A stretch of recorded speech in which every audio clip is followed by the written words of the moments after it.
Praise the Lord. The Lord's Prayer. Our Father, who art in heaven, hallowed be thy name. Thy kingdom come, thy will be done, on earth as it is in heaven. Give us this day our daily bread, and forgive us our trespasses, as we forgive those who trespass against us. And lead us not into temptation, but deliver us from evil. For thine is the kingdom, the power and the glory, forever and ever. Amen. Praise the Lord, brothers and sisters. तो आज का वचन हम आपके लिए लाए हैं मत्ती रचित सुसमाचार अध्याय 24। यीशु मंदिर से निकलकर जा रहे थे कि शिष्यों ने उनका ध्यान मंदिर परिसर की ओर आकर्षित किया। यीशु ने उनसे कहा, तुम यह मंदिर परिसर देख रहे हो। सच तो यह है कि एक दिन इन भवनों का एक भी पत्थर दूसरे पर रखा न दिखेगा, हर एक पत्थर जमीन पर बिखरा होगा। यीशु जैतून पर्वत पर बैठे हुए थे। इस एकांत में उनके शिष्य उनके पास आए और उनसे यह प्रश्न किया, गुरुवर, हमें यह बताइए कि ये घटनाएं कब घटित होंगी, आपके आने तथा जगत के अंत का चिन्ह क्या होगा। यीशु ने उन्हें उत्तर दिया, इस विषय में सावधान रहना कि कोई तुम्हें भरमाने न पाए, क्योंकि मेरे नाम में अनेक यह दावा करते आएंगे, मैं ही मसीह हूँ, और इसके द्वारा अनेकों को भरमा देंगे। तुम युद्धों के विषय में तो सुनोगे ही, साथ ही उनके विषय में उड़ते उड़ते समाचार भी। ध्यान रहे कि तुम इससे घबरा न जाओ, क्योंकि इनका होना अवश्य है, किंतु इसे ही अंत न समझ लेना। राष्ट्र राष्ट्र के तथा राज्य राज्य के विरुद्ध उठ खड़ा होगा। हर जगह अकाल पड़ेंगे तथा भूकंप आएंगे, किंतु ये सब घटनाएं प्रसव वेदना का प्रारंभ मात्र होंगी। तब वे तुम्हें क्लेश देने के लिए पकड़वाएंगे और तुम्हारी हत्या कर देंगे, क्योंकि मेरे कारण तुम सभी देशों की घृणा के पात्र बन जाओगे। इसी समय अनेक विश्वास से हट जाएंगे तथा त्याग देंगे। वे एक दूसरे से विश्वासघात करेंगे, वे एक दूसरे से घृणा करने लगेंगे। अनेक झूठे भविष्यवक्ता उठ खड़े होंगे, वे अनेकों को भरमा देंगे। अधर्म के बढ़ने के कारण अधिकांश का प्रेम ठंडा पड़ता जाएगा, किंतु उद्धार उसी का होगा जो अंतिम क्षण तक विश्वास में स्थिर रहेगा। पूरे जगत में सारे राष्ट्रों के लिए प्रमाण के तौर पर राज्य के विषय में सुसमाचार का प्रचार किया जाएगा, और तब जगत का अंत हो जाएगा।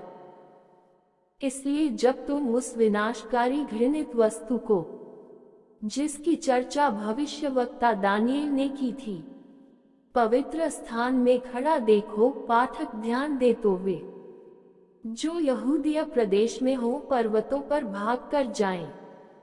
वह जो घर की छत पर हो, घर में से सामान लेने नीचे न आए। वह जो खेत में हो, अपना कपड़ा लेने पीछे न लौटे। दयनीय होगी गर्भवती और शिशुओं को दूध पिलाती स्त्रियों की स्थिति। प्रार्थनारत रहो, ऐसा न हो कि तुम्हें जाड़े या शब्बात पर भागना पड़े, क्योंकि वह महाक्लेश का समय होगा, ऐसा जो न तो सृष्टि के प्रारंभ से आज तक देखा गया, न ही इसके बाद दोबारा देखा जाएगा। यदि यह आने वाले दिन घटाए न जाते, कोई भी जीवित न रहता। कुछ चुने हुए विशेष लोगों के लिए यह अवधि घटा दी जाएगी। उस समय यदि कोई आकर तुम्हें सूचित करे, सुनो सुनो, मसीह यहाँ है, या वह वहाँ है, तो विश्वास न करना, क्योंकि अनेक झूठे मसीह तथा अनेक झूठे भविष्यवक्ता उठ खड़े होंगे। वे प्रभावशाली चमत्कार चिन्ह दिखाएंगे तथा अद्भुत काम करेंगे कि यदि संभव हुआ तो परमेश्वर द्वारा चुने हुओं को भी भटका दें। ध्यान दो कि मैंने समय से पूर्व ही तुम्हें इसकी चेतावनी दे दी है कि यदि वे तुम्हारे पास आकर यह कहें, देखो देखो, वह बंजर भूमि में है, तो उसे देखने चले न जाना। या यदि वे यह कहें, आओ देखो, वह कोठरी में है, तो उनका विश्वास न करना। जैसे बिजली पूर्व दिशा से चमकती हुई पश्चिम दिशा तक चली जाती है, ठीक ऐसा ही होगा मनुष्य के पुत्र का आगमन। गिद्ध वहीं इकट्ठा होते हैं जहां शव होता है। उन दिनों के क्लेश के तुरंत बाद सूर्य अंधियारा हो जाएगा और चंद्रमा का प्रकाश न रहेगा। आकाश से तारे गिर जाएंगे, आकाश की शक्तियां हिलाई जाएंगी। तब आकाश में मनुष्य के पुत्र का चिन्ह प्रकट होगा। पृथ्वी के सभी गोत्र शोक से भर जाएंगे और वे मनुष्य के पुत्र को आकाश में बादलों पर सामर्थ्य और प्रताप के साथ आता हुआ देखेंगे। मनुष्य का पुत्र अपने स्वर्गदूतों को तुरही के ऊंचे शब्द के साथ भेजेगा, जो चारों दिशाओं से आकाश के एक छोर से दूसरे छोर तक जाकर उनके चुने हुओं को इकट्ठा करेंगे। अंजीर के पेड़ से शिक्षा लो, जब उसमें कोंपलें फूटने लगती हैं, पत्तियां निकलने लगती हैं, तो तुम जान लेते हो कि गर्मी का समय पास है।